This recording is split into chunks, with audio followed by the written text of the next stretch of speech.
ಎಲ್ಲರಿಗೂ ನಮಸ್ಕಾರ. ಇದು ಈ ಬೆಳಗಿನ ಮೀಡಿಯಾ ವಾಚ್. ಹಿಂದಿನ ಸುದ್ದಿಯನ್ನು ತೆರೆದಿಡುವ ಒಂದು ಯತ್ನ. ಹಾಗೆಯೇ ಯಾವುದು ಪ್ರಮುಖ ಸುದ್ದಿಗಳು ಇವತ್ತು, ಅದರಲ್ಲಿ ಒಂದೋ ಎರಡು ಸುದ್ದಿಯನ್ನು ಎತ್ತಿಕೊಂಡು ವಿಶ್ಲೇಷಣೆ ಮಾಡುವುದು ಸಂಪ್ರದಾಯ. ಗೊತ್ತಿದೆ, ಇದು ಸುದ್ದಿ ಟಿವಿ ಡಿಜಿಟಲ್ ಚಾನಲ್. ತಮ್ಮ ಸಹಾಯ ಸಹಕಾರ ಸದಾ ಇರಲಿ, ತಮ್ಮ ಆಶೀರ್ವಾದ ಪ್ರೀತಿ ನನ್ನ ಮೇಲೆ ಇರಲಿ. ಅದೇ ನನ್ನ ಧ್ವನಿಯನ್ನು ಉಳಿಸುವ ಕೆಲಸವನ್ನು ಮಾಡುತ್ತೆ. ಹಾಗೆ ನನ್ನ ವಾಹಿನಿಯನ್ನು ಲೈಕ್ ಮಾಡಿ, ಸಬ್ಸ್ಕ್ರೈಬ್ ಮಾಡಿ, ಸಾಧ್ಯ ಆದರೆ ಸಬ್ಸ್ಕ್ರಿಪ್ಷನ್ ತೆಗೆದುಕೊಳ್ಳಿ, ಸಹಾಯ ಮಾಡಿ. ಸೊ ಇವತ್ತಿನ ಬಹಳ ಪ್ರಮುಖವಾದ ಸುದ್ದಿಗಳು, ಹಲವು ಸುದ್ದಿಗಳಿವೆ. ಒಂದು, ಪ್ರಧಾನಿ ನರೇಂದ್ರ ಮೋದಿಯವರು ನಿನ್ನೆ ನೀಡಿರುವ ಒಂದು ಸಲಹೆ, ಅದು ಬಹಳ ಮುಖ್ಯವಾದ್ದು. ಅದರಂತೆ ಕರ್ನಾಟಕಕ್ಕೆ ಸಂಬಂಧಪಟ್ಟ ಹಾಗೆ ಸಚಿವರಾಗಿರುವ MTB ನಾಗರಾಜ್ ಅವರು ಮಾಡಿರುವ ಒಂದು ಆರೋಪ ಇದೆ. ಅದು ಏನು, ಸಬ್ ಇನ್ಸ್ಪೆಕ್ಟರ್ಗಳ ನೇಮಕಾತಿಯಲ್ಲಿ ಪೊಲೀಸ್ ಇದರಲ್ಲಿ ಇನ್ಸ್ಪೆಕ್ಟರ್ ಹುದ್ದೆಗೆ 80 ಲಕ್ಷ ರೂಪಾಯಿ ಕೊಡಬೇಕು ಅಂತಾನೆ ಸಚಿವರಾದವರು ಹೇಳಿದ್ದಾರೆ. ಬಹಳ ಗಂಭೀರವಾದ ಆರೋಪ ಇದು. ಈ ಸರ್ಕಾರ ಈ ಆರೋಪದ ಮೇಲೆ ಯಾವ ಕ್ರಮ ಕೈಗೊಳ್ಳುತ್ತೆ ನೋಡಬೇಕಾಗಿದೆ. ಈಗ ಮೊದಲ ಸುದ್ದಿ ಅಂತ ನಾವು ನೋಡೋಣ. ಅದು ನಾನು ನಿಮಗೆ ಹೇಳಿದೆ, ಪ್ರಧಾನಿ ನರೇಂದ್ರ ಮೋದಿಯವರು ನಿನ್ನೆ ಅವರು ಒಂದು ಸಲಹೆಯನ್ನು ಕೊಟ್ಟಿದ್ದಾರೆ. ಅದು ಏನು, ಆ ಸುದ್ದಿಯನ್ನು ನೋಡಿ ನಂತರ ವಿಶ್ಲೇಷಣೆ ಮಾಡೋಣ. ಎಲ್ಲ ರಾಜ್ಯಗಳ ಪೊಲೀಸರಿಗೆ ಒಂದೇ ದಿರಸಿಗೆ ಮೋದಿ ಸಲಹೆ. ಒಂದು ದೇಶ ಒಂದು ಸಮವಸ್ತ್ರ. ಸೊ ದೇಶದ ಎಲ್ಲ ರಾಜ್ಯಗಳ ಪೊಲೀಸರಿಗೆ ಒಂದೇ ರೀತಿಯ ಸಮವಸ್ತ್ರ ರೂಪಿಸುವ ಬಗ್ಗೆ ಪ್ರಧಾನಿ ನರೇಂದ್ರ ಮೋದಿ ಸಲಹೆ ನೀಡಿದ್ದಾರೆ. ಒಂದೇ ಸಮವಸ್ತ್ರ ಇದ್ದರೆ ಎಲ್ಲ ರಾಜ್ಯದ ಪೊಲೀಸರಿಗೆ ಏಕರೂಪದ ಗುರುತು ದೊರಕುತ್ತದೆ. ಇಲ್ಲಿ ನಡೆದ 2 ದಿನಗಳಲ್ಲಿ ಚಿಂತನಾ ಶಿಬಿರ ಏನು ಸೂರಜ್ ಕುಂಡದಲ್ಲಿ ನಡೆದಿತ್ತು. ಅಲ್ಲಿ ಅವರು ಮಾತನಾಡ್ತಾ ಇದ್ರು. ಶಿಬಿರದಲ್ಲಿ ರಾಜ್ಯ ಗೃಹ ಸಚಿವರ ಜೊತೆಗಿನ ಸಂವಾದದ ಮಾಡಿದ್ರು ಅವರು. ಆ ಸಂದರ್ಭದಲ್ಲಿ ಅವರು ಈ ಸಲಹೆಯನ್ನು ನೀಡಿದರು. ದೇಶಾದ್ಯಂತ ಪೊಲೀಸರಿಗೆ ಒಂದೇ ಸ್ವರೂಪದ ಸಮವಸ್ತ್ರ ಇದ್ದರೆ ಅವರನ್ನು ಗುರುತಿಸುವುದು ಜನರಿಗೆ ಅನುಕೂಲ ಆಗುತ್ತೆ. ಇದು ಪ್ರಧಾನಿ ಹೇಳಿಕೆ. ಜೊತೆಗೆ ಎಲ್ಲ ಪೊಲೀಸರಿಗೆ ಒಂದು ಗುಣಮಟ್ಟದ ಸಮವಸ್ತ್ರ ದೊರಕುತ್ತೆ. ಇದನ್ನು ನಾನು ಹೇರುತ್ತಿಲ್ಲ, ಸಲಹೆ ನೀಡ್ತಿದ್ದೀನಿ ಅಂತ ಅವರು ಹೇಳ್ತಾ ಇದ್ದಾರೆ. ಇದು ಸಂಪೂರ್ಣವಾಗಿ ಅನುಷ್ಠಾನಕ್ಕೆ ಬರಲು 5 ಅಥವಾ 50 ಅಥವಾ 100 ವರ್ಷಗಳಾಗಬಹುದು. ಆದರೆ ಈ ದಿಕ್ಕಿನಲ್ಲಿ ನಾವು ಯೋಚಿಸುವುದನ್ನು ಆರಂಭಿಸಬೇಕು ಅನ್ನೋ ಮಾತನ್ನು ಕೂಡ ನರೇಂದ್ರ ಮೋದಿ ಹೇಳಿದ್ದಾರೆ. ಪ್ರಧಾನಿ ಮೋದಿ ಮತ್ತು ಅವರ ಸರ್ಕಾರದ ಹಲವು ಯೋಜನೆ ಹಾಗೂ ಸವಲತ್ತುಗಳನ್ನು ದೇಶಾದ್ಯಂತ ಏಕರೂಪವಾಗಿ ತರೋದಕ್ಕೆ ಈಗಾಗಲೇ ಕ್ರಮ ಕೈಗೊಂಡಿದ್ದಾರೆ. ಗೊತ್ತು ನಮಗೆ. ಒಂದು ದೇಶ ಒಂದು ಮೊಬಿಲಿಟಿ, ಒಂದು ದೇಶ ಒಂದು ಬ್ರಿಡ್ಜ್, ಒಂದು ದೇಶ ಒಂದು ಪಡಿತರ ಚೀಟಿ, ಹೀಗೆ ಒಂದು ದೇಶ ಒಂದು ಧರ್ಮ, ಹೀಗೆ ಮುಂದುವರಿತಾ ಹೋಗುತ್ತೆ. ಸೊ ಒಂದು ಇಡೀ ಇವರ ಹೇಳಿಕೆಯ ಹಿಂದೆ ಇರುವುದು ಏಕರೂಪವಾದ ಭಾರತವನ್ನು ಕಟ್ಟುವಂಥದ್ದು. ಅಂದರೆ ಭಾರತದ ಏನು ಈ ಬಹುತ್ವ ಇದೆ, ಬಹುತ್ವ ಇರಕೂಡುದು ಅನ್ನೋದು ಬಹಳ ಸ್ಪಷ್ಟವಾಗಿದೆ. ಈ ಅವರ ಮಾತು ಸ್ಪಷ್ಟಪಡಿಸುತ್ತೆ. ಒಂದೇ ರೀತಿಯ ಬಟ್ಟೆಯನ್ನು ಧರಿಸಬೇಕು, ಒಂದೇ ರೀತಿಯ ಆಹಾರವನ್ನು ಸ್ವೀಕರಿಸಬೇಕು, ಒಂದೇ ಹೊತ್ತಿಗೆ ನಿದ್ರೆ ಮಾಡಬೇಕು, ಒಂದೇ ಹೊತ್ತಿಗೆ ಹೇಳಬೇಕು, ಒಂದೇ ದೇವರ ಭಜನೆ ಮಾಡಬೇಕು. ಅಂದರೆ ಈ ಬಹುತ್ವದ ಮೂಲಕ್ಕೆ ಕೊಡಲಿ ಪೆಟ್ಟು ನೀಡುವಂತಹ ಚಿಂತನೆ ಇದು. ಈಗ ಪೊಲೀಸ್ ಏನಿದ್ದಾರೆ ಅವರು ರಾಜ್ಯ ಸರ್ಕಾರದ ಅಡಿಯಲ್ಲಿ ಬರ್ತಾರೆ. ಪೊಲೀಸರಿಗೆ ಆಯಾ ರಾಜ್ಯಗಳು ಅವರದೇ ಆದ ಪೊಲೀಸ್ ವಸ್ತ್ರ ಸಂಹಿತೆಯನ್ನು ಹೊಂದಿವೆ. ಅದು ಏಕರೂಪವಾಗಿಲ್ಲ ಅನ್ನೋದು ನಿಜ. ನೀವು ಪೊಲೀಸರಿಗೆ ಏಕರೂಪವಾದ ಒಂದು ಸಮವಸ್ತ್ರ ಕೊಡುವ ಮೂಲಕ 2 ಲಾಭಗಳಾಗುತ್ತೆ ಅಂತ ಪ್ರಧಾನಿ ಹೇಳ್ತಾರೆ. ಒಂದು, ಗುರುತಿಸುವುದಕ್ಕೆ ಸುಲಭ. ಅದರ ಜೊತೆಗೆ ಗುಣಮಟ್ಟದ ಸಮವಸ್ತ್ರ ಕೊಡೋದಕ್ಕೆ ಸಾಧ್ಯ ಅನ್ನೋ ಇದನ್ನು ಮೀರಿ ಬೇರೆ ಮಾತನ್ನು ಅವರು ಈ ಸಂದರ್ಭದಲ್ಲಿ ಹೇಳಿಲ್ಲ. ಒಂದೇ ಏಕರೂಪವಾದ ಸಮವಸ್ತ್ರವನ್ನು ಕೊಟ್ಟರೆ ಪೊಲೀಸರಿಗೆ ಪೊಲೀಸರನ್ನು ಯಾಕೆ ಗುರುತಿಸಬೇಕು? ಆಯಾ ರಾಜ್ಯಗಳ ಪೊಲೀಸರು ತಮ್ಮದೇ ಆದ ವಸ್ತ್ರ ಸಂಹಿತೆಯನ್ನು ಹೊಂದಿದ್ದರಿಂದ ಆ ರಾಜ್ಯದ ಜನರಿಗೆ ಅವ್ರು ಗೊತ್ತಿರುತ್ತೆ. ಕರ್ನಾಟಕದ ಪೊಲೀಸರು ಮೊದಲು ಚಡ್ಡಿ ಹಾಕತ್ತಿದ್ರು. ಮೈಸೂರು ಅರಸರ ಕಾಲದಿಂದ ಬಂದು ಚಡ್ಡಿ ಹೋಗಿ ಪ್ಯಾಂಟ್ ಬಂತು. ಅವರ ಹ್ಯಾಟು ಹೀಗೆ ಇರಬೇಕು ಅಂತಿದೆ, ಹ್ಯಾಟ್ ಹಾಕ್ಕೊಳ್ಳೋದು. ಪೊಲೀಸರು ಆಫೀಸರ್ಸ್ಗಳ ವ್ಯತ್ಯಾಸ ಕೂಡ ಇದರಲ್ಲಿ ಈಗ ಏನು ತೊಂದರೆ ಇದೆ? ಅಂದರೆ ಈಗ ನೀವು ಸಮವಸ್ತ್ರದಿಂದ ಪ್ರಾರಂಭ ಮಾಡಿ ಏಕರೂಪತೆಯನ್ನು, ಇಡೀ ಪೊಲೀಸ್ ನಿಯಂತ್ರಣವನ್ನು ಕೇಂದ್ರ ಸರ್ಕಾರವೇ ತೆಗೆದುಕೊಳ್ಳುವ ಒಂದು ಹುನ್ನಾರ ಇದೆಯಾ ಇದರ ಹಿಂದೆ? ಸೊ ಒಬ್ಬ ಮಹಾರಾಜ ಇದ್ದರೆ ಇಡೀ ಆ ದೇಶದ ಎಲ್ಲ ರಕ್ಷಣಾ ವ್ಯವಸ್ಥೆ ಎಲ್ಲ ಕೂಡ ಮಹಾರಾಜನ ನಿಯಂತ್ರಣದಲ್ಲಿ ಬರಬೇಕು. ಇದು ರಾಜಸತ್ತೆಯ ಲಕ್ಷಣ. ರಾಜಸತ್ತೆ ಅಲ್ಲದೇ ಇತ್ತು. ಒಂದು ರಾಜ್ಯ ಅಂದರೆ ಹಿಂಗೆ ಇರಬೇಕು, ಸೈನಿಕರು ಇದೇ ಬಟ್ಟೆ ಇದೇ ಡ್ರೆಸ್ಸು. ಈಗ ಆ ರಾಜಸತ್ತೆಯ ಗುಣಲಕ್ಷಣಗಳನ್ನು ನಾವು ನಮ್ಮ ಪ್ರಜಾಸತ್ತೆಯಲ್ಲಿ ಅಳವಡಿಸುವುದಕ್ಕೆ ಹೊರಟಿದ್ದೇವೆ ಅಂತ ಒಂದು ಆಲೋಚನೆ ಪ್ರಧಾನಿ ನರೇಂದ್ರ ಮೋದಿಯವರಿಗೆ ಇದ್ದಂತೆ ಕಾಣ್ತಾ ಇದೆ. ಅದರ ಜೊತೆಗೆ ಅವರ ಈ ದೇಶದ ಕಲ್ಪನೆ ಏನಿದೆ ಅದು ಏಕರೂಪದ ಕಲ್ಪನೆ. ನೀವು ಇಡೀ ನಮ್ಮ ಕಾನೂನಿನಲ್ಲಿ ಏಕರೂಪ ನಾಗರಿಕ ಸಂಹಿತೆಯನ್ನು BJP ಮೊದಲಿಂದ ಪ್ರತಿಪಾದಿಸ್ತಾ ಬಂದಿತ್ತು.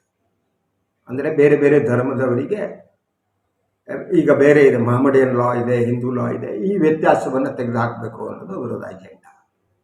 ಮುಂದಿನ ಚುನಾವಣೆ ಹೊತ್ತಿಗೆ ಇದನ್ನು ಮಾಡ್ಬೋದು. ಆಹಾರದಲ್ಲೂ ಸಸ್ಯಾಹಾರ ಮಹಾನ್ ಗ್ರೇಟ್, ಮಾಂಸಾಹಾರ ಅಲ್ಲ ಅನ್ನುವ ಪ್ರಚಾರ ನಡೀತಾ ಇದೆ. ಅದರ ಜೊತೆಗೆ ಯಾರು ಗೋಮಾಂಸವನ್ನು ಬೇರೆ ಬೇರೆ ಮಾಂಸವನ್ನು ಸ್ವೀಕರಿಸ್ತಾರೆ ಅವರು ಎರಡನೇ ದರ್ಜೆಯವರು ಮತ್ತು ಕನಿಷ್ಠರು ಅನ್ನೋದು ಅವರ ಮನಸ್ಥಿತಿ, ಸಂಘ ಪರಿವಾರದ ಮನಸ್ಥಿತಿ. ಆ ಮನಸ್ಥಿತಿಗೆ ಅನುಗುಣವಾಗಿ ಅವರು ಮಾಡಿದ್ದಾರೆ ಅಂತ. ಈಗ ಒಂದು ದೇಶ ಅನ್ನುವ ಅವರ ಕಲ್ಪನೆ ಏನಿದೆ ಅದು ಬಹುತ್ವದ ನಾಶ. ಬಹುತ್ವವನ್ನು ನಾಶಪಡಿಸಬೇಕು ಮತ್ತು ಒಂದೇ ರೀತಿ ಇರಬೇಕು. ಆ ಒಂದೇ ರೀತಿ ಇರುವುದು ಯಾವುದು ಅಂದರೆ ಹಿಂದೂ ಸಂಹಿತೆಯ ಪ್ರಕಾರ. ಇಲ್ಲಿ ಹಿಂದೂ ಧರ್ಮವನ್ನು ಯಾರು ನಡೆಸ್ತಾರೆ, ಹಿಂದುತ್ವ ಏನಿದೆ ಅದು ಇಲ್ಲಿ ಆಳ್ವಿಕೆ ನಡೆಸಬೇಕು, ಅವರ ಮನಸ್ಥಿತಿ ಇದೆ. ಹಿಂದುತ್ವ ಇಲ್ಲಿ ಆಳ್ವಿಕೆ ನಡೆಸುವುದು ಅಂತಂದರೆ ಇಲ್ಲಿಯ ಬಹುಮುಖಿ ಸಂಸ್ಕೃತಿಯನ್ನು ನಾಶಪಡಿಸ್ತಾ ಹೋಗುದು. ಬಹುಮುಖಿ ಸಂಸ್ಕೃತಿ ಇರಕೂಡುದು. ಭಾಷೆಯ ವಿಚಾರದಲ್ಲಿ, ಆಹಾರದ ವಿಚಾರದಲ್ಲಿ ಅದು ಈ ದೇಶದ ಜನ ತೀರ್ಮಾನ ತೆಗೆದುಕೊಳ್ಬೇಕಾಗಿದೆ. ಆರೋಗ್ಯಪೂರ್ಣ ಮನಸ್ಥಿತಿಯ ಜನ ತೀರ್ಮಾನ ತೆಗೆದುಕೊಳ್ಳಬೇಕಿದೆ. ಈ ದೇಶ ಅನ್ನೋದು ಬಹುತ್ವದ ದೇಶವು ಅಥವಾ ಇದು ಏಕಮುಖವಾಗಿ ಮಾಡೋದಕ್ಕೆ ಹೋಗ್ತಿದ್ದೀವ ನಾವು. ಬಹುತೇಕ ಇಸ್ಲಾಮಿಕ್ ರಾಷ್ಟ್ರಗಳಲ್ಲಿ ಯಾವ ಸ್ಥಿತಿ ಇತ್ತೋ ಮೊದಲು, ಈಗೆಲ್ಲ ಬದಲಾಗ್ತಾ ಇದೆ. ಫಾರ್ ಎಕ್ಸಾಂಪಲ್ UAE ಬದಲಾಗ್ತಾ ಇದೆ, ಸೌದಿ ಅರೇಬಿಯಾ. ಆದರೆ ನಾನು ಭಾಳ ಸಂದರ್ಭದಲ್ಲಿ ಹೇಳಿದಾಗ ಇದು ಹಿಮ್ಮುಖ ಚಲನೆ ಅಂತ.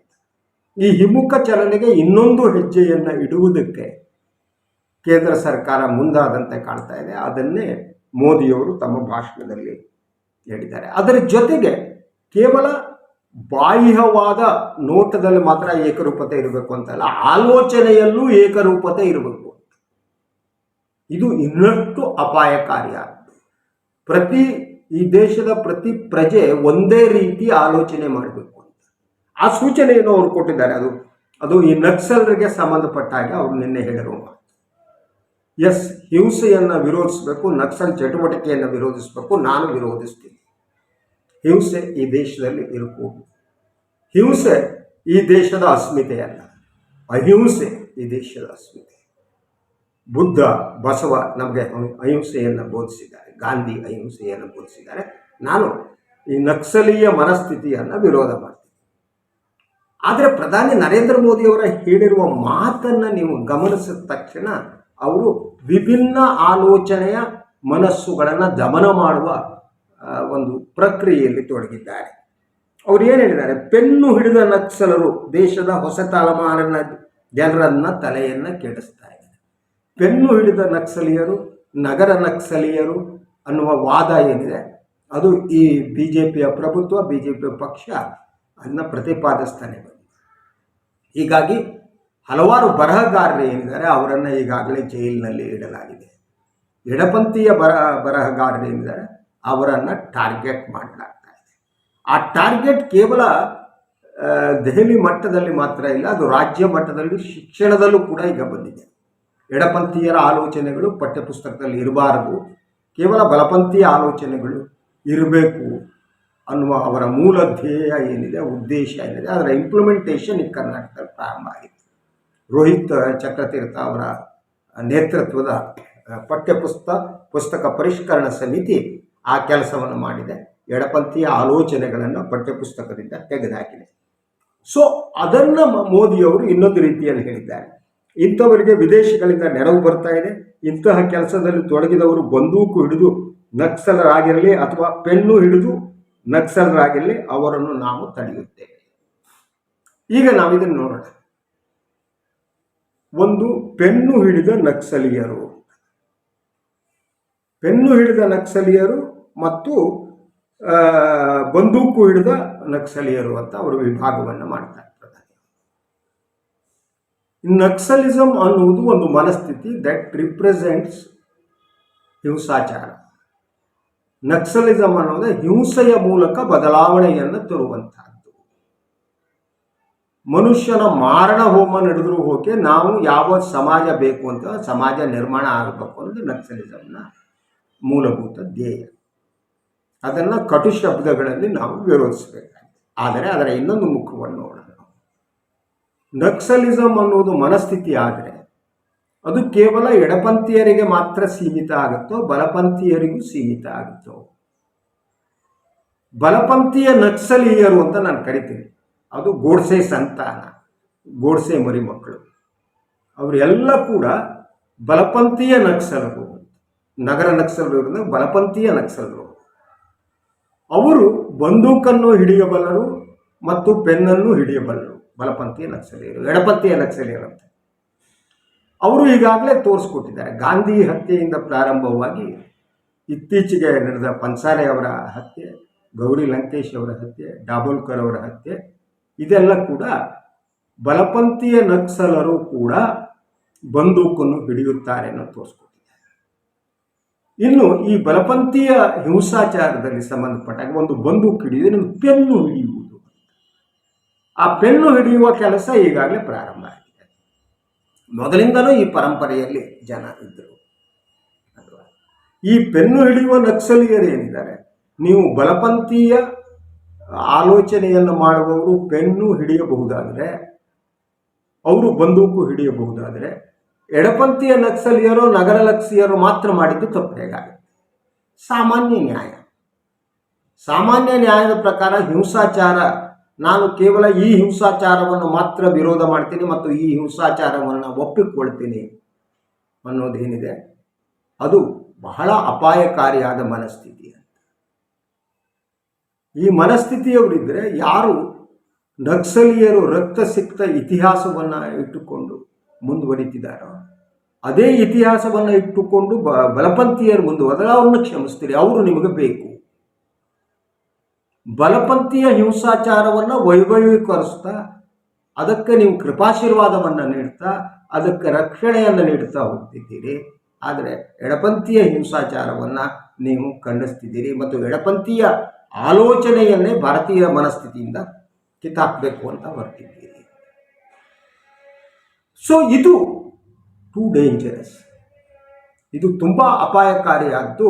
ದೇಶದ, ನಾನು ಹಿಮ್ಮುಖ ಚಲನೆ ಅಂತ ಹೇಳಿದ್ದೀನಿ, ಅದರ ಇನ್ನೊಂದು ಉದಾಹರಣೆ ಪ್ರಧಾನಿ ನರೇಂದ್ರ ಮೋದಿಯವರು ನಿನ್ನೆ ಮಾತಾಡಿದರು. ಅದು ಅವರ ಆಲೋಚನಾ ಕ್ರಮವನ್ನು ತೋರಿಸ್ತಾ ಇದೆ. ಅಲ್ಲಿ ಸ್ಪಷ್ಟತೆ ಇದೆ, ನಾವು ಹೀಗೆ ಮಾಡ್ತೀವಿ. ಆದ್ದರಿಂದ ಮುಂದಿನ ಚುನಾವಣೆಗೆ ಹೊತ್ತಿಗೆ ಏಕರೂಪ ನಾಗರಿಕ ಸಂಹಿತೆಯಿಂದ ಏಕರೂಪ ಸಮವಸ್ತ್ರ ಪೊಲೀಸರಿಗೆ, ಸಾರ್ವಜನಿಕರು ಕೂಡ ಸಮವಸ್ತ್ರವನ್ನು ಧರಿಸಿ ಹೋಗಬೇಕು. ಅವರ ಆಲೋಚನಾ ಕ್ರಮ ಏನಿದೆ ಅದಕ್ಕೆ ಎಡಪಂಥೀಯ ಆಲೋಚನೆಗಳು ಈ ದೇಶದಲ್ಲಿ ಇರಲೇಕೂಡದು. ಕೇವಲ ಬಲಪಂಥೀಯ ಆಲೋಚನೆ ಮಾತ್ರ ಇರಬೇಕು.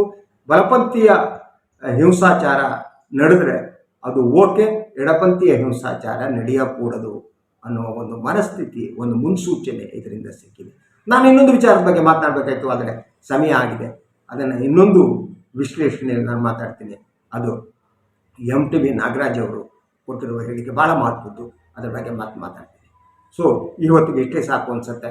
ನನ್ನ ಸುದ್ದಿ TV ಡಿಜಿಟಲ್ ಚಾನಲನ್ನು ತಾವು ಸಬ್ಸ್ಕ್ರೈಬ್ ಮಾಡಿ, ತಾವು ಲೈಕ್ ಮಾಡಿ, ಹಾಗೆ ನನ್ನ ಧ್ವನಿಯನ್ನು ಉಳಿಸುವುದಕ್ಕೆ ಸಹಾಯ ಮಾಡಿ ಅಂತ ಕೇಳ್ಕೊತೀನಿ.